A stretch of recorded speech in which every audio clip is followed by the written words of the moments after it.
মধ্যপ্রাচ্যের উত্তপ্ত বালুকাবেলায় এখন বারুদ আর সামরিক আগ্রাসনের গন্ধ শুধু নয়, বরং সেখানে বইছে এক অভাবনীয় ভূরাজনৈতিক ভূমিকম্পের পূর্বাভাস।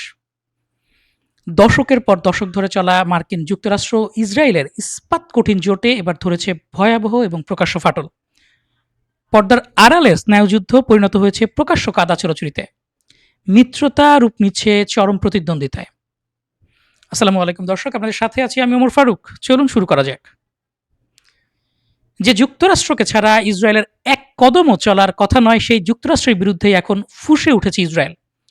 অন্যদিকে ইসরায়েলের একগুঁয়েমিতে চরম বিরক্ত মার্কিন প্রেসিডেন্ট ডোনাল্ড ট্রাম্পও দিয়েছেন চূড়ান্ত হুঁশিয়ারি।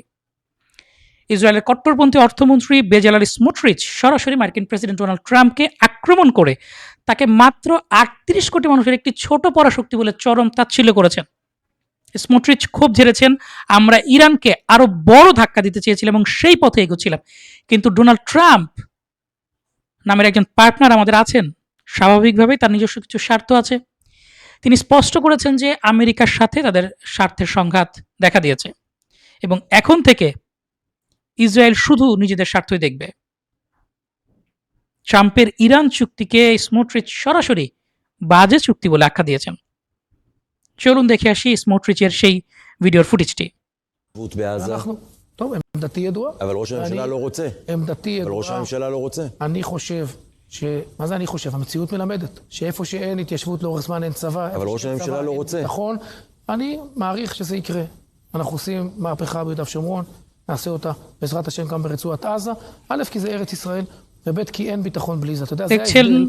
ששת הימים הרי. ইসরায়েলের অর্থমন্ত্রী বেজালেল স্মোট্রিচের একটি ভিডিও ফুটেজ যেখানে তিনি ক্ষোভ ছেড়ে বলছেন, আমরা ইরানকে আরো বড় ধাক্কা দিতে চেয়েছিলাম এবং সেই পথে এগোচ্ছিলাম, কিন্তু আমাদের ডোনাল্ড ট্রাম্প নামের একজন পার্টনার আছেন, স্বাভাবিকভাবেই তার নিজস্ব কিছু স্বার্থ আছে। তিনি স্পষ্ট করেছেন আমেরিকার সাথে তাদের স্বার্থের সংঘাত শুরু হয়েছে এবং ইসরায়েল এখন শুধু নিজেদের স্বার্থই দেখবে। אבל ראש הממשלה לא רוצה. אבל ראש הממשלה לא רוצה. এই যখন অবস্থা, তখন মার্কিন প্রেসিডেন্ট ডোনাল্ড ট্রাম্প চুপচাপ বসে নেই। তিনি অত্যন্ত কড়া ভাষায় ইসরায়েলকে মনে করে দিয়েছেন, মার্কিন যুক্তরাষ্ট্র না থাকলে ইসরায়েলের এখন কোনো অস্তিত্বই থাকতো না। এবং তিনি বলেছেন, ট্রাম্প বলেছেন, ইসরায়েলের প্রত্যেক বুদ্ধিমান ব্যক্তি তা জানে। অর্থাৎ তিনি নেতানিয়াহু এবং তার ক্যাবিনেটের এই যে উগ্রপন্থী সদস্যরা রয়েছে, যারা বর্তমানে ইসরায়েলকে নেতৃত্ব দিচ্ছে, তাদেরকে তিনি বুদ্ধিহীন, নির্বোধ বলে মন্তব্য করেছেন, অনেকটা কটাক্ষ করেছেন। এদিকে ইসরায়েলি পত্রিকা ইয়েদিওত আহরনতের বিশ্লেষণে উঠে এসেছে এক বিস্ফোরক তথ্য। নেতানিয়াহু ধীরে ধীরে ট্রাম্পের সমর্থন হারাচ্ছেন। যুদ্ধ শুরুর আগে নেতানিয়াহু ও মোসাদের প্রধান ট্রাম্পকে বুঝিয়েছিলেন ইরানকে হারানো খুবই সহজ, কিন্তু যুদ্ধের ময়দানে ইরান আত্মসমর্পণ না করে উল্টো হরমুজ প্রণালী বন্ধ করে দিলে বিশ্ব অর্থনীতিতে ধস নামার উপক্রম হয়। চলুন ইয়েদিওত আহরনতের সেই প্রতিবেদনটির ফুটেজ বা ছবি দেখে আসি। ইরান যখন আত্মসমর্পণ না করে হরমুজ প্রণালী বন্ধ করে বিশ্ব অর্থনীতিতে ধস নামানোর চেষ্টা করছিল, তখন ট্রাম্প দ্রুত যুদ্ধ শেষ করার সিদ্ধান্ত নিলেও নেতানিয়াহু পর্দার আড়ালে থেকে তা ভণ্ডুল করে দেওয়ার সব রকম চেষ্টা করেন। বিশেষ করে বৈরুতে ইসরায়েলের হামলাকে ট্রাম্প তার গালে থাপ্পড় এবং অকৃতজ্ঞতা হিসেবে দেখছেন। ট্রাম্প বুঝতে পেরেছেন নেতানিয়াহু কোনো চুক্তি চান না, তিনি শুধু বোমা বর্ষণে ফিরে যেতে চান। এর জেরে ট্রাম্প রাজনৈতিকভাবে নেতানিয়াহুকে দুর্বল করার সিদ্ধান্ত নিয়েছেন এবং ইঙ্গিত দিয়েছেন যে নেতানিয়াহুর হয়তো আর নির্বাচনে দাঁড়ানো উচিত নয়। শুধু তাই নয়, সাবেক মার্কিন পররাষ্ট্রমন্ত্রী হিলারি ক্লিন্টন এক বিস্ফোরক স্মৃতিচারণ করেছেন। Well, you're absolutely right. When I was secretary, it was a constant, সাবেক মার্কিন পররাষ্ট্রমন্ত্রী হিলারি ক্লিন্টন সাম্প্রতিক মন্তব্যে ইসরায়েলের প্রতি মার্কিন ক্ষোভের আগুন আরও উস্কে দিয়েছেন। তিনি স্মরণ করে বলেছেন, তার সময়ও নেতানিয়াহু সরকার ইরানের ওপর হামলার জন্য আমেরিকার ওপর অবিরাম এবং নিরলস চাপ প্রয়োগ করত এবং বলতো, আমাদের যুদ্ধ বিমানগুলো রানওয়েতে প্রস্তুত। হিলারি ক্লিন্টন জয় বলতো, বেস্ট অফ লাক, যাও তুমি একাই রানওয়ে থেকে উড়ে যেয়ে ইরানে হামলা করে আসো। মার্কিন যুক্তরাষ্ট্র ইরানে হামলা করেনি। মিত্র দেশেও ইসরায়েল আমেরিকাকে ব্যবহার করার চেষ্টা করছে কিনা এমন প্রশ্নের জবাবে হিলারি এক কথায় উত্তর দিয়েছেন সব সময়। এই যখন অবস্থা, তখন গতকালকে একটি সংবাদ বেরিয়েছিল যে মার্কিন B-52 বোমারু বিমান ক্যালিফোর্নিয়ার একটি বিমান ঘাঁটিতে বিধ্বস্ত হয়েছে। সম্পর্কের এই চূড়ান্ত অবনতির মাঝেই যুক্তরাষ্ট্রের সেই ক্যালিফোর্নিয়ার এডওয়ার্ডস বিমান ঘাঁটিতে ঘটে যাওয়া ভয়াবহ ট্র্যাজেডি, যেটি উড্ডয়নের পরপরই তীব্র আগুন ও ঘন ধোঁয়ায় বিধ্বস্ত হয় যে মার্কিন B-52 বোম্বার বিমানটি, এবং এতে নিহত হয় সামরিক বাহিনীর সদস্য, বেসামরিক কর্মকর্তা ও বোয়িং এর কর্মী সহ মোট ৮ জন মার্কিনী। কিন্তু এই ঘটনায় চমকে দেওয়ার মতো বিষয় হলো, মার্কিন বিমান দুর্ঘটনার পরপর ইসরায়েলি কট্টরপন্থীরা টেলিগ্রামে পৈশাচিক উল্লাসে মেতে ওঠে। মিডল ইস্ট স্পেকটেটরের সূত্র মতে ইসরায়েলিরা মন্তব্য করেছে, ওদের এটাই প্রাপ্য, আমি ইরানের চেয়ে যুক্তরাষ্ট্রকে কম ঘৃণা করি না।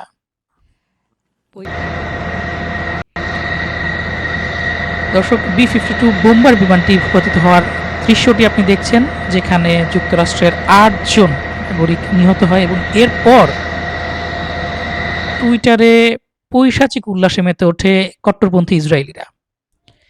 একজন মন্তব্য করেন, প্রিয় আমেরিকানরা, আমরা তো সবে শুরু করেছি, আঘাত তো সবে শুরু হয়েছে। এই হচ্ছে মার্কিন যুক্তরাষ্ট্র এবং ইসরায়েলের মধ্যকার মিত্রতা। ইসরায়েল মার্কিন যুক্তরাষ্ট্রকে সবসময় আসলে ব্যবহার করে এসেছে ব্ল্যাকমেইলিং এর মাধ্যমে। এটি প্রমাণ করে ইসরায়েল এবং মার্কিন যুক্তরাষ্ট্রের যে সম্পর্কটি রয়েছে সেটি এখন অনেকটা খাদের কিনারায় চলে এসেছে। এর মধ্যে খসড়া চুক্তি ফাঁস হয়েছে। এতদিন পর্যন্ত আমরা যে চুক্তিগুলো দেখছিলাম সেগুলো ইরানের তাসনিম নিউজ এজেন্সি থেকে প্রকাশিত হচ্ছিল। অনেকে বলছিল যে এই চুক্তির যে খসড়াটি প্রকাশিত হয়েছে ইরানি সংবাদ মাধ্যমে, এটি ইরান হয়তোবা বাড়িয়ে বলছে, মূল চুক্তি হয়তোবা এতটা একপেশি ইরানপন্থী নয় বা ইরানের পক্ষে এতটা যায়নি। ইরান হয়তোবা কিছু তার নিজের পক্ষে প্রোপাগান্ডা চালাচ্ছে, মিডিয়া ওয়ারফেয়ার বা তার গণমাধ্যম দিয়ে তার বিজয়টাকে বড় করে ফুলিয়ে ফাঁপিয়ে দেখানোর চেষ্টা করছে। কিন্তু ইসরায়েল এবং আমেরিকার এই প্রকাশ্য দ্বন্দ্বের একেবারে কেন্দ্রে যে চুক্তিটি রয়েছে, সেই চুক্তিটি আজকে ফাঁস করেছে হচ্ছে ইসরায়েলি গণমাধ্যম চ্যানেল 12। এই খসড়া চুক্তিটি ইসরায়েলের জন্য বিশাল ভূরাজনৈতিক পরাজয়ের প্রমাণ বহন করছে, এবং চুক্তির খসড়াটা যখন নির্ধারিত হবে সই হওয়ার ঠিক আগে, মূল MOU নয়, যে খসড়াটা যখন তৈরি হচ্ছিল, মার্কিন যুক্তরাষ্ট্র সেটি দেখে এবং এটিতে সম্মতি দেয় যে এই খসড়াটাতে তারা রাজি আছে, ঠিক তখন ইসরায়েল চুক্তিটি দেখতে চেয়ে যুক্তরাষ্ট্রের কাছে বারবার অনুরোধ পাঠায়। ট্রাম্প সেই অনুরোধ প্রত্যাখ্যান করে নেতানিয়াহুকে ফিরিয়ে দেন। এটি ইসরায়েলের জন্য ছিল অকল্পনীয় এবং নেতানিয়াহুর জন্য ছিল একটি চরম অপমান। এবং আজকে ইসরায়েলের চ্যানেল 12 যে চুক্তির দফাগুলো বা চুক্তির বিষয়বস্তুগুলো প্রকাশ করেছে, সেটি ইরানের তাসনিম নিউজ এজেন্সি যেটি প্রকাশ করেছিল তার হুবহু একই রকম। এখানে বলা হচ্ছে যুদ্ধবিরতি হবে, ইরান, যুক্তরাষ্ট্র এবং তাদের মিত্ররা লেবানন সহ সব ফ্রন্টে শত্রুতামূলক কার্যক্রম পুরোপুরি বন্ধ করবে। অর্থাৎ মিত্র ইরানের যারা আছে তারাও আক্রমণ বন্ধ করবে, এবং যুক্তরাষ্ট্রের মিত্র যারা আছে তারাও আক্রমণ বন্ধ করবে। যুক্তরাষ্ট্রের মিত্রের মধ্যে অবশ্যই ইসরায়েল আছে। এবং সাথে বলা হচ্ছে লেবানন সহ সব ফ্রন্টে শত্রুতামূলক কার্যক্রম বন্ধ করতে হবে। এখানে শুধু হামলা বন্ধ করার কথা বলা হচ্ছে না, শত্রুতামূলক কার্যক্রমের কথা বলা হচ্ছে। লেবাননে হিজবুল্লাহর ফ্রন্ট তো অবশ্যই বন্ধ হবে, এটা তো শর্ত হিসেবে আছে। সব ফ্রন্ট বলতে গাজার কথা বলা হচ্ছে, ইয়েমেনের কথা বলা হচ্ছে, ইরাকে যে হাসদি সাব্বি রয়েছে, ইরান সমর্থিত মিলিশিয়া গোষ্ঠী আছে, তাদের কথাও, শিয়া মিলিশিয়া গোষ্ঠী, তাদের কথাও এখানে বলা হচ্ছে। এবং শুধু হামলা বন্ধ নয়, শত্রুতামূলক কার্যক্রম বন্ধ করার কথা বলা হয়েছে। অর্থাৎ একজন আরেকজনকে শত্রুতা করে হামলা করলাম না, কিন্তু অন্য দিক থেকে ষড়যন্ত্র শত্রুতা চালিয়ে গেলাম, সেটাও বন্ধ করতে হবে। এই চুক্তিতে প্রথমেই এটি রাখা হয়েছে, এবং এটি কিন্তু ইরানের প্রকাশ করা কোনো সংবাদ মাধ্যমের তথ্য নয়, এটি ইসরায়েলের চ্যানেল 12 এর প্রকাশ করা তথ্য। এবং এই চুক্তিতে বলা হচ্ছে ইরান পুনরায় অঙ্গীকার করবে যে তারা কখনোই পারমাণবিক অস্ত্র অর্জন করবে না। এখানে পুনরায় কথা বলা হচ্ছে, মার্কিন যুক্তরাষ্ট্র নিজেও জানে, ট্রাম্প নিজেও জানে ইরান বহুবার বলেছে তারা কোনো পারমাণবিক অস্ত্র তৈরি করতে চায় না। ইরানের যে সর্বোচ্চ ধর্মীয় নেতা ছিলেন আয়াতুল্লাহ আলী খামেনি, যিনি সর্বশেষ মার্কিন বিমান হামলায় নিহত হয়েছেন বা শহীদ হয়েছেন, তিনি ফতোয়া জারি করেছেন যে পারমাণবিক অস্ত্রের মতো একটি ব্যাপক বিধ্বংসী, যেটি সাধারণ মানুষকে গণহারে হত্যা করে, ব্যাপক মানুষকে হত্যা করে, লক্ষাধিক মানুষকে হত্যা করার রেকর্ড রয়েছে, যে একটি বোমার মাধ্যমে সেই ধরনের ব্যাপক বিধ্বংসী বোমা তৈরি করা হারাম বলে ফতোয়া দিয়েছেন ইরানের সর্বোচ্চ ধর্মীয় নেতা। ইরান কিন্তু একটি ধর্মীয় রাষ্ট্রের মতো চলে। ইরান পরিচালিত হয় ধর্মীয় রাষ্ট্র, ইসলামিক রিপাবলিক বলে, গণতান্ত্রিক নয় এটি। সেই ইসলামিক রিপাবলিকের একটি ধর্মীয় রাষ্ট্রের সর্বোচ্চ নেতা ফতোয়া দিয়েছে যে এই ধরনের ব্যাপক বিধ্বংসী অস্ত্র তৈরি করা যাবে না, এটি হারাম। তারপরে বলছে যে আপনারা আরেকবার এই ঘোষণাটা দেবেন। ইরান তো ঘোষণা দিয়েই রেখেছে। আচ্ছা, ঠিক আছে। বলা হচ্ছে যে আলোচনাকালীন সময় ইরান তার বর্তমান পারমাণবিক কর্মসূচি বজায় রাখতে পারবে। আলোচনার কথা কিন্তু বলা হচ্ছে 60 দিন ধরে। বারবার বলা হচ্ছে যে ইরান 60% ইনরিচড সমৃদ্ধ ইউরেনিয়াম তার কাছে রয়েছে, প্রায় 400 কেজির ওপরে, 450 কেজি বা 460 কেজি। এই 60 দিন সময় আলোচনা করবে। এর মধ্যে যদি ইরান পুরোদমে ইউরেনিয়াম সমৃদ্ধকরণ কর্মসূচি চালিয়ে যায়, ইরানের পক্ষে সম্ভব। কারণ 1 থেকে 20% সমৃদ্ধ করা সবচেয়ে কঠিন, এরপরে 60% সমৃদ্ধ করা আর একটু কম কঠিন, এবং 60 থেকে 90% অর্থাৎ উইপেন্স গ্রেড ইউরেনিয়াম যেটা, সেটি সমৃদ্ধ করা কিন্তু তার চেয়ে সহজ। বলা হয় যে এটি সর্বোচ্চ গতিতে করলে কয়েক সপ্তাহে সমৃদ্ধ করা সম্ভব। এবং বারবার কিন্তু ইসরায়েল আমেরিকা এটাই বলতো, আমরা যদি এখন ইরানের উপর হামলা না করতাম, তাহলে ইরান হয়তো বা আর 1 মাসের মধ্যে সমৃদ্ধ করে ফেলতো, 1-2 সপ্তাহের মধ্যে পারমাণবিক বোমা তৈরির উপযুক্ত ইউরেনিয়াম তৈরি করে ফেলতো। এখন আলোচনা 60 দিন আপনি করবেন, সময়সীমা নির্ধারণ করেছেন, এবং 60 দিন ইরানের মতো পারমাণবিক কর্মসূচি চালিয়ে যাবে, এটাও আপনি রাজি হয়েছেন। কতখানি দেয়ালে পিঠ থেকে গেলে মার্কিন যুক্তরাষ্ট্র এই ধরনের শর্তে রাজি হয়, কিংবা এই ধরনের শর্ত মেনে নিতে বাধ্য হয়। এবং বলা হচ্ছে সমৃদ্ধ ইউরেনিয়ামের মজুদের বিষয়টি ভবিষ্যৎ আলোচনার মাধ্যমে সমাধান করা হবে। অর্থাৎ এই যে সমৃদ্ধ করা ইউরেনিয়ামটা আছে, ভবিষ্যতে এটা নিয়ে আলোচনা করা হবে। বর্তমান যে সমঝোতা হচ্ছে এর মধ্যে এটার কোনো উল্লেখ নাই। বলা হচ্ছে আরো, আলোচনা চলাকালে যুক্তরাষ্ট্র নতুন কোনো নিষেধাজ্ঞা আরোপ করবে না এবং অঞ্চলে অতিরিক্ত সামরিক শক্তি মোতায়েন করবে না। চূড়ান্ত চুক্তি সম্পন্ন হলে যুক্তরাষ্ট্রের আরোপীয় সব নিষেধাজ্ঞা প্রত্যাহার করা হবে। চুক্তিটা যদি একবার হয়ে যায়, যুক্তরাষ্ট্র সব নিষেধাজ্ঞা প্রত্যাহার করে নেবে। এবং এটা যদি হয়, আজকে যে ইরানের অর্থনীতি বাংলাদেশের চাইতেও ছোট, $360 বিলিয়ন সম্ভবত, বাংলাদেশের প্রায় $500 বিলিয়ন, কিছু কম, 460 বা $480 বিলিয়ন মতো বাংলাদেশের যে জিডিপি আছে, ইরানের মাত্র $350 বিলিয়ন। যদি ইরান তার তেল বিশ্ববাজারে উন্মুক্তভাবে রপ্তানি করতে পারে, ইরানের ওপর থেকে মার্কিন যুক্তরাষ্ট্রের অর্থনৈতিক অবরোধ চলে যায়, যেটি গত দশক ধরে, সেই 1978 সম্ভবত 77-78 সালে যে ইসলামিক বিপ্লবের পর থেকে বিপ্লব নিয়ে যে উত্তেজনা চলছিল, তারপর মার্কিন কূটনীতিকদের, মার্কিন যে এমবেসি ছিল সেখানে ইরানের ছাত্ররা অবরোধ করে, ঘেরাও করে, এবং তাদেরকে বিভিন্ন ধরনের অনেক সমস্যার মধ্য দিয়ে উদ্ধার করা হয়। উদ্ধার করার জন্য বিমান পাঠায়, সে বিমান বিধ্বস্ত হয়ে যায়। তারপর মার্কিন যুক্তরাষ্ট্র অনেকটা মাথা নত করে চুক্তির মাধ্যমে তাদেরকে নিয়ে আসে। সেই ঘটনার পর থেকে যে অবরোধ চলছে, এবং প্রতিনিয়ত নতুন নতুন অবরোধ, নতুন নতুন নিষেধাজ্ঞা দিয়ে ইরানকে অর্থনৈতিকভাবে বিশ্ব থেকে বিচ্ছিন্ন করে রাখার চেষ্টা করছে, এবং অনেকাংশে সফলও হয়েছে। ইরানের মতো একটা বিশাল দেশ, যাদের এত বিপুল তেলের মজুদ রয়েছে, জ্বালানি সম্পদ রয়েছে, এত খনিজ সম্পদ রয়েছে, তারা অর্থনীতির দিক থেকে বাংলাদেশের সেতু নিচে অবস্থান করছিল। এই নিষেধাজ্ঞা যদি উঠে যায়, তাদের অর্থনীতি সৌদি আরবকে ছাড়িয়ে যাবে, তারা বিশ্বের সবচেয়ে ধনী দেশগুলোর কাতারে চলে আসবে। এবং বলা হচ্ছে সমঝোতা স্মারক কার্যকর হওয়ার পরপরই যুক্তরাষ্ট্র ইরানের সব স্থগিত আর্থিক সম্পদ মুক্ত করে দেবে, এবং চূড়ান্ত চুক্তির অংশ হিসেবে ইরানের জন্য $300 বিলিয়ন এক বিশাল পুনর্গঠন তহবিল গঠন করা হবে। এবং আলোচনাকালীন সময় ইরানকে তেল বিক্রির সুযোগ দিতে যুক্তরাষ্ট্র অস্থায়ী নিষেধাজ্ঞা অব্যাহতি প্রদান করবে। অর্থাৎ আলোচনা যখন চলবে তখন অস্থায়ীভাবে নিষেধাজ্ঞাগুলো বন্ধ থাকবে। ইরান এখন থেকে তেল বিক্রি করতে পারবে। ইরানকে যে $24 বিলিয়ন মার্কিন যুক্তরাষ্ট্র এবং কিছু তার যে মিত্ররা ছিল তারা ইরানের যে তেল বিক্রির সম্পদগুলো সেই রেজা শাহর আমলে স্থগিত করে রেখেছিল, বা টাকাগুলো ইরানকে দেয়নি, কারণ ইরান ইসলাম বিপ্লব হয়েছে, মার্কিন যুক্তরাষ্ট্রের অনুগত বা দাসত্ব ইরান করতে রাজি হচ্ছিল না নতুন বিপ্লবী সরকার। তখন থেকেই ইরানের সম্পদগুলোকে তারা আটকে দেয়। এই সম্পদের পরিমাণ কেউ কেউ বলছে 24-20 বিলিয়ন ডলার, কেউ বলছে যে এটি 100 বিলিয়ন ডলারের অধিক, কেউ 180 বিলিয়ন, কেউ 200 বিলিয়ন পর্যন্ত বলছে।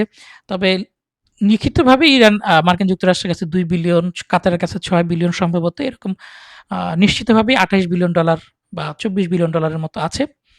বলা হচ্ছে যে ইরানের সব স্থগিত থাকা আর্থিক সম্পদ স্মারক কার্যকর হওয়ার পরপরই যুক্তরাষ্ট্র মুক্ত করে দেবে, অর্থাৎ ইরান এটা পেয়ে যাবে। এবং চূড়ান্ত চুক্তির অংশতে 300 বিলিয়ন মার্কিন ডলারের পুনর্গঠন তহবিল ইরানকে দেয়া হবে। অর্থাৎ ইরানকে 300 বিলিয়ন ডলার দেয়া হবে কি জন্য? ইরানের যে ক্ষয়ক্ষতি হয়েছে মার্কিন বিমান হামলায় সেই ক্ষয়ক্ষতির ক্ষতিপূরণ হিসেবে।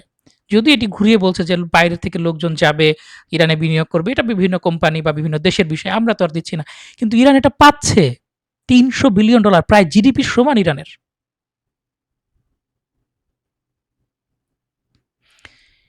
এবং হরমুজ প্রণালী থেকে সেনা প্রত্যাহার। ইরান 60 দিনের জন্য হরমুজ প্রণালীতে বাণিজ্যিক জাহাজের নিরাপত্তা ও অবাধ চলাচল নিশ্চিত করবে। চূড়ান্ত নিষ্পত্তি হলে যুক্তরাষ্ট্র 30 দিনের মধ্যে অঞ্চল থেকে তার সমস্ত সামরিক বাহিনী প্রত্যাহার করবে। এখানে ইরান 60 দিন ধরে তার হরমুজ প্রণালী দিয়ে নৌ চলাচল বা জাহাজগুলো চলাচল করতে দেবে। এটি ইরানের নিয়ন্ত্রণ থেকে চলাচল করবে। ইরান হরমুজ প্রণালী থেকে সরে যাচ্ছে না, এবং হরমুজ প্রণালীতে ইরানের নিয়ন্ত্রণকে সরাসরি স্বীকার করে নিচ্ছে এই চুক্তির মাধ্যমে মার্কিন যুক্তরাষ্ট্র এবং ইউরোপ, এবং একদিক দিয়ে সারা বিশ্ব অনেকটা।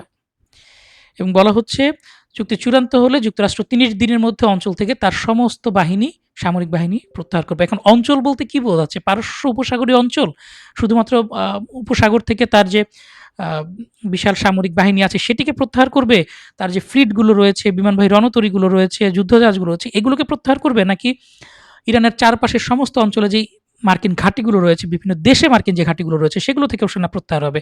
এই বিষয়টি নিশ্চিত নয়। তবে যদি ইরানের আশেপাশের যে সামরিক ঘাঁটিগুলো রয়েছে সেখান থেকে যদি 2-4টা ঘাঁটি থেকেও, সবগুলো থেকে আমার মনে হয় না সম্ভব, 2-4টা ঘাঁটি থেকেও যদি কাছাকাছি মার্কিন যুক্তরাষ্ট্র তার সেনা প্রত্যাহার করে নেয়, এটা ইরানের জন্য এক ভূমিধস বিজয় ছাড়ার কিছু নয়। এবং এই চুক্তিও নয়, এই সমঝোতা স্মারক ফাইনাল হওয়ার পরেও, যেটি স্বাক্ষর হবে শুক্রবারে, ফাইনাল হওয়ার পরই এই চুক্তির প্রভাব বাস্তবে রূপ নিতে শুরু করেছে। ইসরায়েলের বেন গুরিয়ন বিমানবন্দর থেকে আকাশে জ্বালানি সরবরাহকারী বিমানের একটি বড় অংশ প্রত্যাহারের প্রস্তুতি নিচ্ছে মার্কিন যুক্তরাষ্ট্র।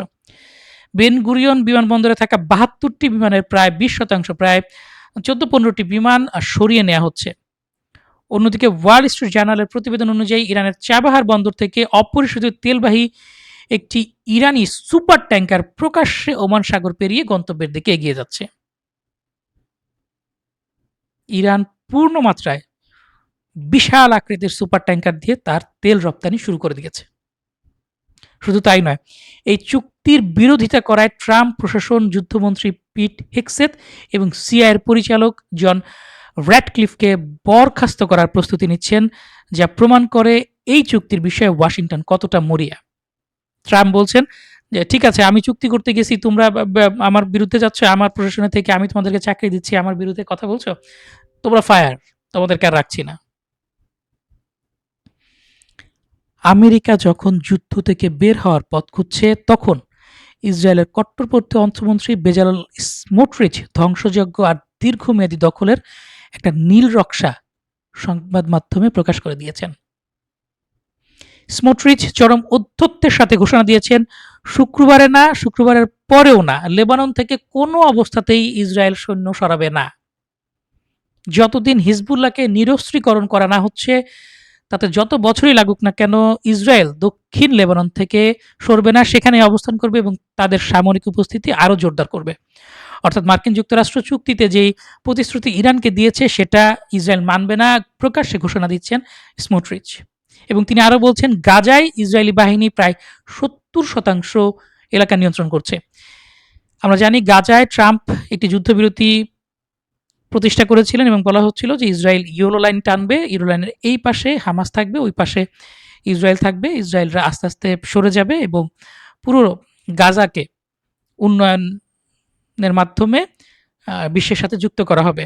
খুব সুন্দর কথা, মনে হচ্ছিল যে গাজার উপর থেকে অবরোধ উঠে যাবে, গাজাবাসীরা স্বস্তি নিঃশ্বাস নিতে পারবে। কিন্তু যে ইয়েলো লাইন ছিল সেটি পেরিয়ে 70% গাজার এলাকা এখন ইসরায়েল দখল করে ফেলেছে, এটি দাবি করেছেন ইসরায়েলের অর্থমন্ত্রী স্মোট্রিচ। এবং এই দাবির মাধ্যমে তিনি বলছেন ট্রাম্প তো গাজায়ও যুদ্ধবিরতি করেছিল, ট্রাম্প তো গাজায়ও প্রতিশ্রুতি দিয়েছিল সারা বিশ্বকে।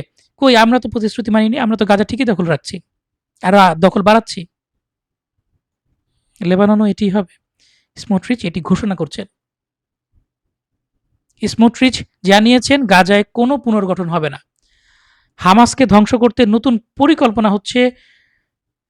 এবং সেই পরিকল্পনা সবচেয়ে ভয়ঙ্কর বিষয় হলো তিনি গাজায় বসতি স্থাপনের ডাক দিয়েছেন। তিনি ইসরায়েলের কট্টরপন্থী ইহুদিদেরকে বলছেন, আসো গাজার ভেতরে নিজেদের বাড়িঘর বানাও, পশ্চিম তীরের মতো গাজায়ও বসতি বিপ্লব ঘটাও, কারণ তোমাদের বসতি না থাকলে সেনাবাহিনীকে এখানে বছরের পর বছর রাখা কঠিন, মানুষজন থাকলে সেনাবাহিনী বাধ্য হয় নিরাপত্তা দিতে। এখন মানুষ নাই, এখানে সেনাবাহিনী নিরাপত্তা দেয়া সেনাবাহিনীর জন্য কঠিন, এবং কখন কোন দিক থেকে হামাস চলে এসে তাদের উপর হামলা করে বসে। এজন্য বলছে যে ইহুদিরা আসো, এসে এখানে ঘরবাড়ি বানাও। এবং স্মোট্রিচ শুধুমাত্র ওই লেবানন হামাস এখানে থামছে না, তিনি সরাসরি ইরানের শাসন ব্যবস্থা এই সরকারকে পতন ঘটাতে চাইছে, যেটা আমেরিকা, ইসরায়েল, আরব আমিরাত মিলে করতে পারেনি 2 মাস ধরে, সেটা সে এখন একাই করে নেবে। তার মতে ইসরায়েলের অস্তিত্বের জন্য হুমকি এমন কোনো শক্তির অস্তিত্ব মেনে নেওয়া যায় না।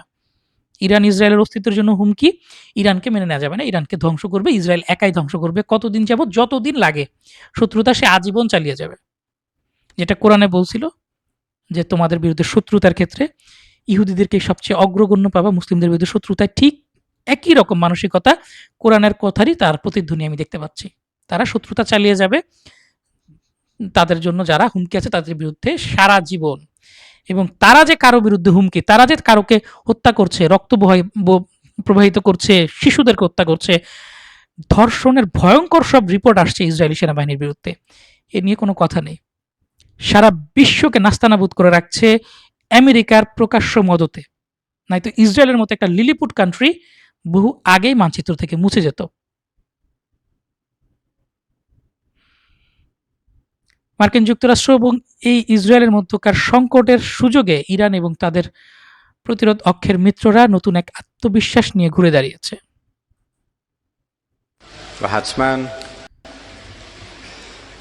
ইরানের পররাষ্ট্রমন্ত্রী আব্বাস আরাকচি অত্যন্ত সুকৌশলে ওয়াশিংটন ও তেল আবিবের বিভক্তিকে কাজে লাগিয়েছেন। তিনি বলেছেন এই সমঝোতা স্মারকের এক পক্ষে রয়েছে আমেরিকা এবং অন্য পক্ষে এর বিরুদ্ধে দাঁড়িয়ে গিয়েছে, আমেরিকার বিরুদ্ধে দাঁড়িয়ে গিয়েছে স্বয়ং ইসরায়েল। অর্থাৎ আমেরিকা শান্তি চাইলেও ইসরায়েল চাইছে যুদ্ধ। ইরান হিজবুল্লাহকে আশ্বস্ত করেছে যে লেবানন থেকে ইসরায়েলি সেনা প্রত্যাহারের বিষয়টি অন্তর্ভুক্ত না থাকলে ইরান এই সমঝোতা স্মারক কখনোই স্বাক্ষর করবে না। আব্বাস আরাকচি কড়া বার্তা দিয়েছেন, লেবাননে যুদ্ধ বন্ধ করা মানেই দখলদারিত্বের অবসান ঘটানো। এবং ইরানের আইআরজিসির কুদস ফোর্সের কমান্ডার ইসমাইল কায়ানি এক অভাবনীয় হুঙ্কার দিয়েছেন। তিনি জানিয়েছেন সাম্প্রতিক যুদ্ধে হিজবুল অত্যন্ত শক্তিমত্তার পরিচয় দিয়েছে এবং পুরো প্রতিরোধ অক্ষ দারুণভাবে জ্বলে উঠেছে। এখানেই শেষ নয়, তিনি প্রকাশ্যে ঘোষণা দিয়েছেন ধ্বংসস্তূপের মাঝ থেকেই হামাসকে আবার সম্পূর্ণ নতুন রূপে গড়ে তোলা হবে। দর্শক, সব মিলিয়ে পরিস্থিতি এখন আগ্নেয়গিরির চূড়ান্ত অবস্থায় অবস্থান করছে। ডোনাল্ড ট্রাম্পের আমেরিকা চাইছে যে কোনো মূল্যে মধ্যপ্রাচ্যের চোরাবালি থেকে বেরিয়ে আসতে এবং ইরানের সাথে ঐতিহাসিক সমঝোতায় পৌঁছাতে। কিন্তু নেতানিয়াহু এবং তার যে মন্ত্রিসভা যারা বর্তমানে ইসরায়েলকে নেতৃত্ব দিচ্ছেন, সেই কট্টরপন্থী নেতৃত্ব চাইছে সংঘাতকে চালিয়ে যেতে, অনবরত বোমা হামলা করতে এবং এর মাধ্যমে নিজেদের ক্ষমতা টিকিয়ে রাখতে ইসরায়েলের ভেতরে। দুই মিত্রের এই যে স্বার্থের সংঘাত এবং ইরানের অনড় অবস্থান, সব মিলিয়ে মধ্যপ্রাচ্য এমন একটা চৌরাস্তায় দাঁড়িয়ে আছে যার কোনো একটি পথ, যে পথই হোক, যে কোনো পথ দিয়েই আপনি যান, মধ্যপ্রাচ্য যে পথ দিয়ে যাক, বিশ্বের মানচিত্র বদলে যাবে। এবং ইতিহাস আজকে এই মুহূর্তে মধ্যপ্রাচ্য থেকে সারা বিশ্বে রচিত হচ্ছে। দর্শক, এই ছিল আজকের ইসরায়েল যুক্তরাষ্ট্র এবং ইরানের মধ্যকার যুদ্ধের সর্বশেষ সংবাদ। পরবর্তী সংবাদ দেখার আমন্ত্রণ জানিয়ে বিদায় নিচ্ছি। ভিডিওটি ভালো লাগলে লাইক করুন, কমেন্ট করুন, শেয়ার এবং সাবস্ক্রাইব করে সাথেই থাকুন। আল্লাহ হাফেজ। আসসালামু আলাইকুম।